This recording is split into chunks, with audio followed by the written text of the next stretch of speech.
Good morning dear students. तो आगे बढ़ते हैं। आज हम एक नए ऑपरेटर के साथ इस लेक्चर को कंटिन्यू करेंगे। वो है हमारा पैरिटी ऑपरेटर या समता संकारक। मैंने कुछ डेफिनेशन लिखी है, आप आराम से इसको नोट कर लीजिए। मैं इसको अच्छे से एक्सप्लेन कर देता हूँ आपको, ठीक है। तो पैरिटी ऑपरेटर बेसिकली क्या है, जैसा कि मैंने लिखा है, समता संकारक को निम्न प्रकार परिभाषित किया जाता है। ये क्या कर रहा है, जैसे कोई ऑपरेटर P जिसको अगर आप समता संकारक कह रहे हो, उसको अगर आप साई R पर ऑपरेट करोगे तो वो क्या किस में कन्वर्ट हो जाएगा, साई ऑफ माइनस R में। उसी प्रकार से अगर आप किसी ऑपरेटर P जिसको आप समता संकारक कह रहे हो, उसको साई माइनस R पर ऑपरेट करोगे तो किस में कन्वर्ट हो जाएगा, साई R में। अब आप ध्यान से सुनिए है क्या, ये बेसिकली क्या एक प्रकार का स्पेस इन्वर्जन है। मैंने नीचे लिखा भी है, this operator is known as space inversion operator. इसका मतलब क्या, बहुत सिंपल है कि ये क्या करता है कि कोई भी जो आपका स्पेस है, स्पेस का मतलब क्या होता है, वो एक्स वाई जेड से बना हुआ है, या आर थीटा फाई से बना हुआ है, या आर फाई जेड से बना हुआ है, कुछ भी बात कीजिए आप। जो अलग अलग आपके कोऑर्डिनेट सिस्टम होते हैं उसकी हम बात करें तो इन जनरल अगर हम कार्टेशियन कोऑर्डिनेट की बात करें तो एक्स वाई जेड का मतलब क्या होता है, स्पेस या आकाश। तो ये ऑपरेटर क्या करता है, कोई भी जो फलन है आकाश का, यानी एक्स वाई जेड का कोई फलन है, तो उसको क्या कर देगा, अगर साई एक्स है तो उसको साई माइनस एक्स में कन्वर्ट कर देगा, साई वाई है तो साई माइनस वाई में कन्वर्ट कर देगा, साई जेड है तो उसको साई माइनस जेड में कर देगा। इन जनरल अगर हम बात करें तो साई आर को ये साई माइनस आर में कन्वर्ट कर देगा। बिल्कुल सिंपल सा है, स्पेस इन्वर्जन है। एक तरह से देखा जाए तो मिरर इमेज हो गई। जैसे आपका मान लीजिए ये कोऑर्डिनेट सिस्टम है, ये इधर प्लस एक्स है, तो जैसे इस कोऑर्डिनेट पर आप अप्लाई करोगे तो आपको क्या मिल जाएगा, बिल्कुल उसी परिमाण का लेकिन बिल्कुल ठीक विपरीत दिशा में आपको मिल जाएगा वापस। तो ये इसका बेसिक अर्थ है। बस ये आपको ध्यान रखना है, यही समता संकारक है। आपको कुछ भी पता नहीं चले तो आपको सिर्फ इतना याद रखना है कि समता संकारक जब किसी भी वेव फंक्शन पर ऑपरेट होता है तो उसमें जो मौजूद फलन है उस फलन को माइनस से आप प्रतिस्थापित कर दीजिए। बस साई एक्स है तो साई ऑफ माइनस एक्स कर दीजिए आप। याद रखिए, या बार माइनस नहीं लगाना है। कई बार हम क्या गलती कर देते हैं, जनरली साई एक्स है तो हम क्या लिख देते हैं, माइनस साई एक्स। ये गलत है, ये परिभाषा पैरिटी ऑपरेटर की नहीं है, ठीक है ना। याद रखिए, ये परिभाषा पैरिटी ऑपरेटर की ऐसे सही नहीं है। पैरिटी ऑपरेटर क्या करेगा, जो एक्स है उसको माइनस एक्स में कन्वर्ट कर रहा है, ठीक है ना। इस चीज को आप विशेष रूप से ध्यान रखिए। तो आप बिल्कुल समझ गए इजी भाषा में। और फिर मैंने नीचे लिखा है कि इसे आकाशीय प्रतिलोमन संकारक या स्पेस इन्वर्जन ऑपरेटर भी कहते हैं, क्योंकि यह स्थिति R को मूल बिंदु से समान दूरी परंतु विपरीत दिशा में परिवर्तित कर देता है। मैंने बताया ना, ये मूल बिंदु अगर ये है तो बिल्कुल समान दूरी लेकिन विपरीत दिशा में इसको कन्वर्ट कर देगा, बस, ठीक है। तो स्पेस रिफ्लेक्शन, ये स्पेस रिफ्लेक्शन है। रिफ्लेक्शन का मतलब क्या होता है, बिल्कुल ऑपोजिट आपको मिल गया। जैसे आपकी इमेज मिरर में देखते हो तो बिल्कुल क्या मिलती है, ऑपोजिट मिलती है, सेम लेकिन ऑपोजिट। तो the space reflection about the origin of the coordinate system is called parity inversion। ये जो प्रक्रिया होती है वो इन्वर्जन कहलाती है। and the operator corresponding to this operation is known as parity operator। बस आपको सिर्फ इतना ध्यान रखना है कि साई माइनस आर को ये साई ऑफ माइनस आर में कन्वर्ट कर देता है। बस ये बेसिक डेफिनेशन है, ठीक है। तो ये बिल्कुल इजी है और ये इंपॉर्टेंट है, एग्जाम में पूछी जाती है। पैरिटी संकारक से आप क्या समझते हैं या पैरिटी ऑपरेटर से आप क्या समझते हैं। अब इसकी कुछ प्रॉपर्टीज को हम देखते हैं, ठीक है। आप आराम से इसको नोट कर लीजिए। अब इसकी प्रॉपर्टी में क्या है कि जो पैरिटी ऑपरेटर है वो हर्मिशियन ऑपरेटर होता है। अब हर्मिशियन है तो आपको सिद्ध करके बताना पड़ेगा। क्वेश्चन आपसे पूछ ले कि सिद्ध कीजिए कि पैरिटी संकारक या जो समता संकारक है वो हर्मिटी संकारक होता है, ठीक है। तो उसको प्रूफ करना है। तो पहले तो आप एक बार वापस देखिए, पैरिटी संकारक की परिभाषा क्या है, ये या इसको आप अगर माइनस आर है तो ये प्लस आर में कन्वर्ट हो जाएगा। अगर इसको डिराक नोटेशन में लिखना चाहे तो ये लीजिए, साई आर किस में कन्वर्ट हो जाएगा, ये हो जाएगा साई ऑफ माइनस आर में, ठीक है। और ब्रा नोटेशन लिखना चाहो तो जैसे ही आप क्या करोगे, इसका कॉम्प्लेक्स वो क्या लोगे, डैगर लोगे, तो ये तो इसमें कन्वर्ट हो जाएगा कैट ब्रा में, और ये कन्वर्ट हो जाएगा डैगर में, और ये कन्वर्ट हो जाएगा वापस इसमें, ठीक है। तो इस प्रकार से ये भी पैरिटी ऑपरेटर की परिभाषा है, ये भी पैरिटी ऑपरेटर की परिभाषा है। अब अगला टॉपिक हम क्या पढ़ने वाले हैं कि पैरिटी ऑपरेटर जो होता है वो हर्मिटी ऑपरेटर होता है। तो हर्मिटी ऑपरेटर के लिए आपको कंडीशन, जो इंटीग्रल वाली कंडीशन है वो आपको प्रूफ करके दिखानी पड़ेगी, उसको मैं कर देता हूं। तो ये सारी चीजें आप ध्यान रखिए, इसको अच्छे से नोट कर लीजिए। आगे बढ़ते हैं। मैं क्या सिद्ध करना चाह रहा हूं,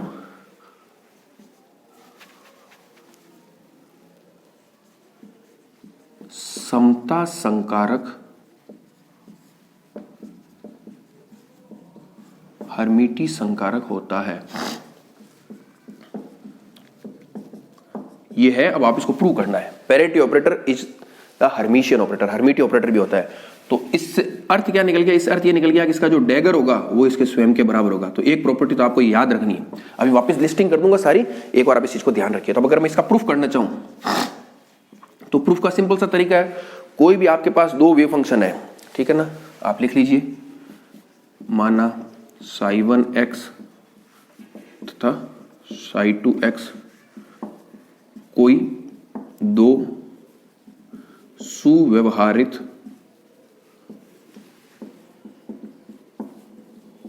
तरंग फलन है। ठीक है, ये आप ले लिए, कोई भी दो सुव्यवहारित तरंग फलन। अब आगे लिख let ψ1 and ψ2 are two well defined wave function. अब यदि P हर्मिटी संकारक होगा, कब होगा? जब आपके ये जो कंडीशन है, बार बार याद रखिएगा इस चीज को, ठीक है, ये कंडीशन जब फुलफिल हो जाएगी, इसको आप इंटीग्रल फॉर्म में लिख सकते हो, ψ1 स्टार P ψ2। अब चूंकि x ले लिया तो x लिख दीजिए, is equal to P1 ψ1x का स्टार ψ2x dx, और लिमिट तो minus infinite to plus infinite है। तो ये दोनों एक ही चीज है, ठीक है ना। तो आपको ये सिद्ध करना है कि ये इसके इक्वल होता है, ये इसके इक्वल होता है। तो बस अब हम एक चीज को लेते हैं और उसको प्रूफ करना स्टार्ट करते हैं। तो सबसे पहले आप LHS ले लीजिए, वो आपका क्या है, ψ1 P ψ2, इसको आप लिखोगे minus infinite to plus infinite, ψ1 star P x लिख दीजिए, ψ2x dx। अब जैसे ये P की डेफिनेशन क्या होती है? P क्या करता है? x को माइनस x में कन्वर्ट कर देता है। तो मैं क्या लिख सकता हूं, plus infinite minus infinite ψ1 star x ψ2 minus x dx। ये आपके आगे इक्वेशन नंबर 1, ठीक है। तो ये इक्वेशन 1 आ गई। अब मैं क्या करूंगा, RHS को लेता हूं। चलो एक और ऊपर लिख देता हूं इसको। LHS तो आपके सिंपल ही आ गया, कोई दिक्कत नहीं है। अब हम लेते हैं RHS को।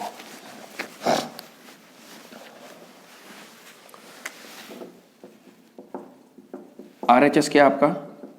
RHS है P ψ1 ψ2, इसका मान क्या होगा, minus infinite to plus infinite P ψ1x का होल स्टार ψ2x dx। तो इस पर ऑपरेट होगा तो x को किस में कन्वर्ट कर देगा, माइनस x में। तो चलिए, plus infinite ψ1 minus x star ψ2x dx, equation number 2। अब ऐसा नहीं है, अब देखिए 1 और 2 को कंपेयर कीजिए तो दोनों अलग अलग आ रहे हैं अभी तो हर्मिटी संकारक है, दोनों बराबर आने चाहिए। लेकिन चूंकि हर्मिटी संकारक है तो अब हम इसको बराबर करने का प्रयास करेंगे। यहाँ पर देखो ψ1x है या ψ1 स्टार माइनस x है, तो बराबर तो नहीं है। यहाँ पर ψ2 माइनस x है, ψ2x है, तो बराबर नहीं है। लेकिन अब इसको करने की एक ट्रिक होती है, इस ट्रिक को आप ध्यान से समझिए। अब मैं क्या कर रहा हूँ, इस x जो है, x हमारा क्या है, वेरिएबल है, चर है। इस चर को मैं एक दूसरे चर में परिवर्तित कर रहा हूँ। हम कर सकते हैं, कोई दिक्कत नहीं है, ठीक है ना। माना y is equal to minus x, तो यहां से आपके dy is equal to minus dx हो जाएगा। अब देखिए x को मैं किस में कन्वर्ट कर रहा हूं, y में कर रहा हूं। तो लिमिट आपकी क्या हो जाएगी, जैसे आप माइनस इनफाइनाइट रखोगे तो ये लिमिट हो जाएगी plus infinite to minus infinite, ψ1 star y ψ2y, और ये हो जाएगा माइनस dy। होगा ऐसे ही, बिल्कुल कुछ नहीं किया है मैंने। क्या लिखा, y को माइनस एक्स लिख दिया, तो आपके इस प्रकार से ये बन गया। चलो अब ये माइनस बाहर आएगा, तो आपको पता है माइनस जब बाहर होता है तो लिमिट को हम क्या कर सकते हैं, वापस एक्सचेंज कर सकते हैं। तो उसको आप देखिए, उसको आप देखिए, मैं लिख सकता हूं ऐसे, यहाँ ये बाहर माइनस आएगा, इस माइनस को अगर मैं हटाता हूं तो ये लिमिट हो जाएगी वापस minus infinite to plus infinite ψ1 star y ψ2y dy। ये किसका मान आया, ये मान आया आपके P1 साई और इस साई 2 का। इसको मैं देता हूं इक्वेशन नंबर 3। अब देखिए इसको और इसको देखिए, यहां पर क्या है, minus infinite to plus infinite, ये minus infinite to plus infinite, psi 1 star x, psi 1 star y, psi 2 of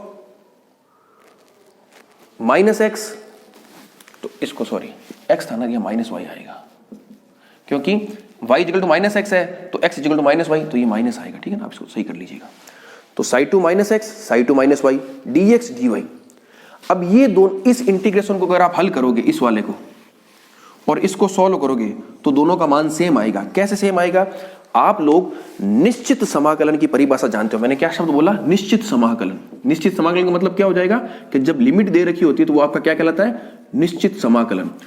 तो निश्चित समाकलन में देखो वेरिएबल का कोई फर्क नहीं पड़ता, इसको आप सोल्व करो चाहे इसको सोल्व करो, दोनों का आंसर तो सेम ही आना है, क्योंकि यहाँ पर सारे के सारे y में है या सारे के सारे x में। आप खुद देख लीजिए, एक आपके पास लिमिट है, जैसे मान लीजिए कोई 1 और 2 और x स्क्वायर dx, इसको सोल्व कीजिए, इसका मान क्या आएगा?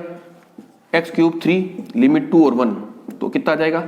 8 माइनस 1, ठीक है, बटा 3, तो 7/3। अब इसी प्रकार से सेम रखिए, 1 टू लिमिट वही रखिए, x को कन्वर्ट कर दीजिए y में, dx को dy में, तो इसका मान भी क्या आना है? इसका मान भी y क्यूब अपॉन 3 लिमिट वापस 2 1, तो वापस वही 7/3 आना है। तो याद रखिए निश्चित समाकलन में अगर आप वेरिएबल का कोई फर्क नहीं पड़ता है, ठीक है ना, निश्चित समाकलन में आप वेरिएबल कोई भी काम में लो, क्योंकि अल्टीमेटली आपको पुट तो लिमिट ही करनी है, तो उससे आंसर में कोई फर्क नहीं पड़ेगा। तो ये ट्रिक थी, इस ट्रिक को आप ध्यान रखिए, ये वेरी इंपॉर्टेंट ट्रिक थी इसको सिद्ध करने के लिए, क्योंकि ये बराबर तो है, हम जानते हैं कि पैरिटी ऑपरेटर कैसा है, हर्मिटी ऑपरेटर है।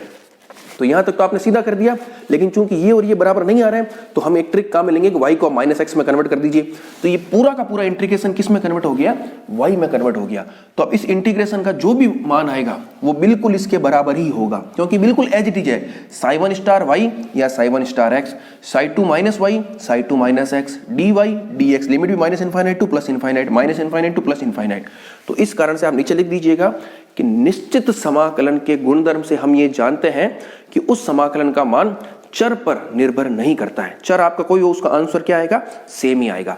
तो इसलिए आप क्या लिख दोगे लास्ट में? अतः स्पष्ट है कि LHS इक्वल टू RHS, और चूंकि LHS इक्वल टू RHS है तो लास्ट में आप लिख दीजिएगा अतः स्पष्ट है कि पैरिटी ऑपरेटर हर्मिटी ऑपरेटर होता है। तो इस प्रकार से इसको सिद्ध करना है, ये वेरी इंपॉर्टेंट है, आप इस चीज को ध्यान रखिए, ठीक है ना। ये ट्रिक याद रखिए आप, बस ये और ये वापस वो लाइन लिख दीजिएगा तो आपके आंसर आ जाएगा।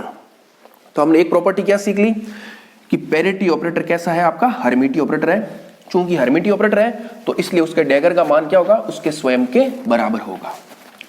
चलो एक दूसरी प्रॉपर्टी और देख लेते हैं। हाँ, अब अगर मान लो आपको ये पूछे कि पैरिटी ऑपरेटर के आइगन मान क्या होंगे, जिस प्रकार से हमने प्रोजेक्शन ऑपरेटर के आइगन मान निकाले थे, और आपसे पूछे कि eigen values for the parity operator, तो वो भी इंपॉर्टेंट है, उसको भी आप नोट कर लीजिए। तो सेकंड नंबर लिखिए, eigen values for parity operator. तो तरीका वही है, ठीक है ना, किसी संकारक या समता संकारक के लिए आइगन मान ज्ञात करने के लिए हम उसके लिए आइगन मान समीकरण को हल करते हैं, ठीक है ना। To find the eigen value corresponding to the parity operator we have to solve the eigen value equation, ठीक है ना। आप लिख लीजिएगा उस चीज को, थोड़ा टाइम बच जाएगा। तो ये देखिए पी साई एक्स, मैं एक्स में लेके चल रहा हूं, और इजिकल टू ए एक्स लिख दीजिए, ए साई एक्स लिख दीजिए, जहां पर आपका ए क्या है? ए है आइगन वैल्यूज और P क्या है? P है आपका पैरिटी ऑपरेटर, ठीक है। ये तो इन जनरल लिखा हमने, ठीक है ना, P psi x equal to A psi x. अब मैं क्या कर रहा हूं? समीकरण 1 के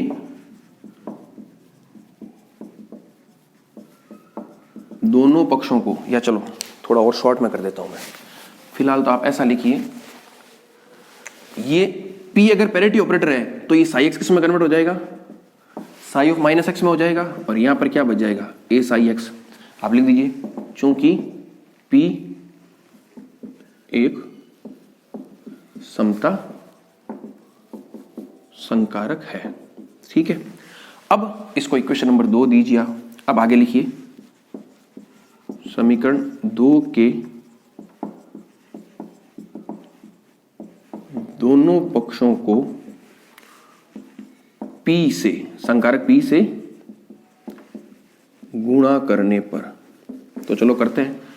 यहां पर लिखिए P sigh of minus x, ये P, ये ब्रैकेट में A साई एक्स। तो ये P जब साई ऑफ माइनस एक्स पर ऑपरेट होगा तो आपको सिंपली क्या दे देगा, साई एक्स दे देगा। अब ये A तो बाहर आ जाएगा, अंदर क्या होगा, P साई एक्स, ठीक है, यही होगा। अब P ऑफ साई एक्स, समीकरण 1 से P ऑफ साई एक्स का मान क्या है, A साई एक्स है, ठीक है ना। तो आप यहां लिख सकते हो समीकरण 1 से आप क्या लिख सकते हो, इधर तो ये साई एक्स चल रहा है, इधर ये A पहले से मौजूद है, और इस राशि का मान आ जाएगा A साई एक्स, ये लीजिए A psi x.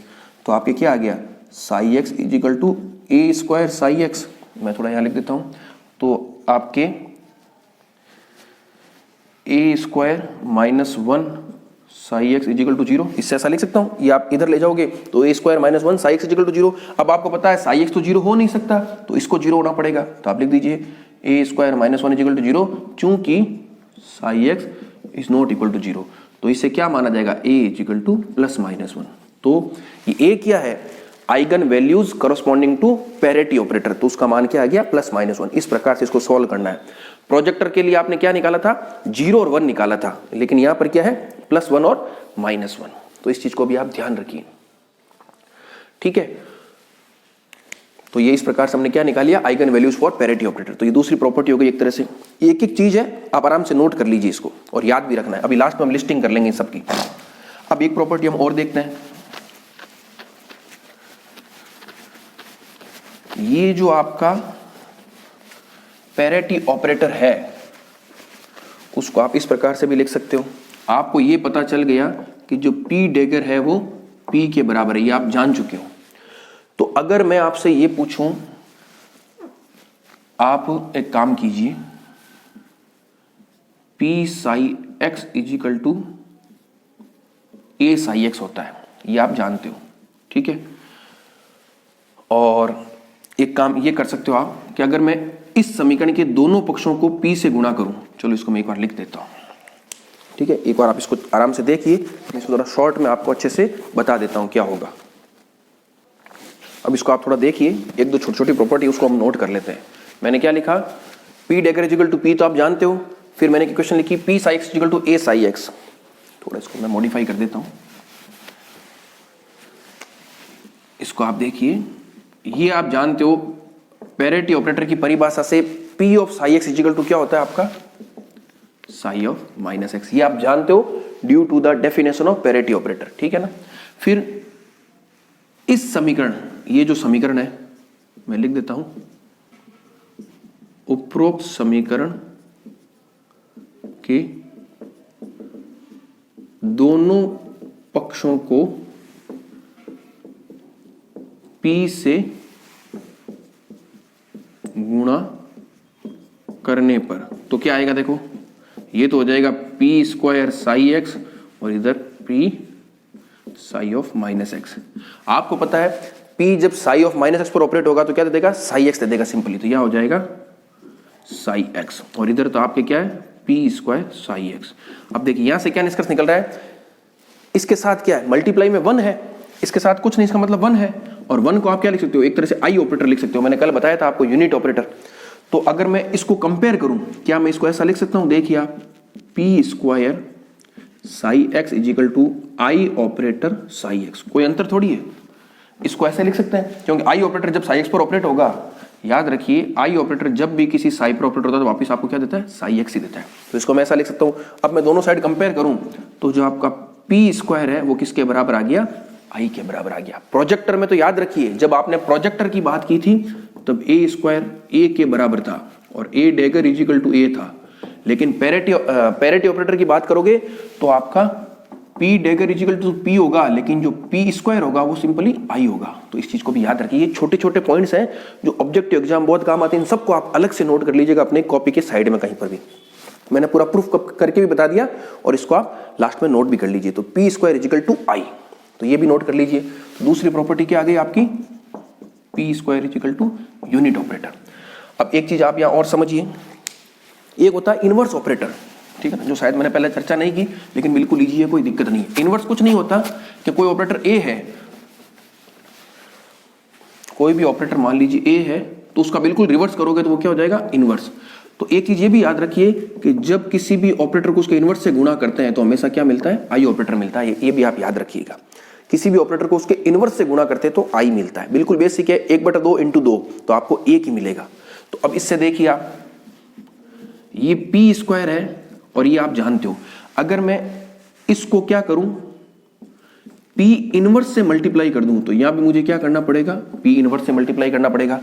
P square को मैं क्या लिख सकता हूं, इस तरह से लिखता हूं, पी इनवर्स, और ये तो एक बार ऐसे ही लिख देता हूं, पी इनवर्स। ये मिलकर के क्या बना देगा, आई बना देगा। क्या बना देगा, आई। तो ये देखिए P I equal to I P inverse, तो आई तो चला जाएगा, तो जो पी है वो पी इनवर्स के भी बराबर होता है। तो ये भी याद रखिए। तो पैरेटरी ऑपरेटर में एक डेफिनेशन क्या आ गई आपके, पी जो होता है वो पी इनवर्स के बराबर होता है, और पी जो है पी डैगर के बराबर है। तो एक प्रॉपर्टी अपना आप यही बन गई कि P dagger is equal to P inverse.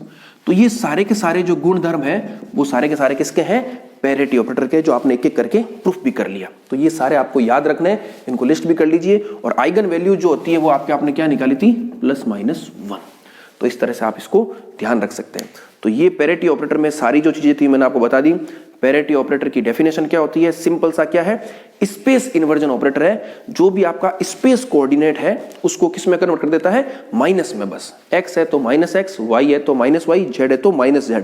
लेकिन याद रखिएगा वापस पुनः, साई ऑफ जो x है -ψx नहीं होगा, ये होगा साई ऑफ -x। ये गलत है, ये सही है, बस इस चीज को आप ध्यान रखिएगा। फिर हमने ये भी देख लिया कि ये हर्मिटी संकारक होता है, प्रूफ करके देख लिया। फिर ये सारी प्रॉपर्टी भी हमने देख ली जो आपको याद रखनी है, ठीक है ना। 1-2 याद रखोगे तो बाकी अपना प्रूफ हो जाती है। और आइगन वैल्यू हमने इसके लिए क्या निकाल ली थी, आपके +1 और -1, ठीक है। तो इस लेक्चर को मैं यही समाप्त करता हूं। अब नेक्स्ट लेक्चर में हम क्या करेंगे, पैरिटी ऑपरेटर से रिलेटेड 1-2 न्यूमेरिकल करके देखते हैं, ताकि ये टॉपिक हमारा और अच्छे से क्लियर हो जाए। Thank you.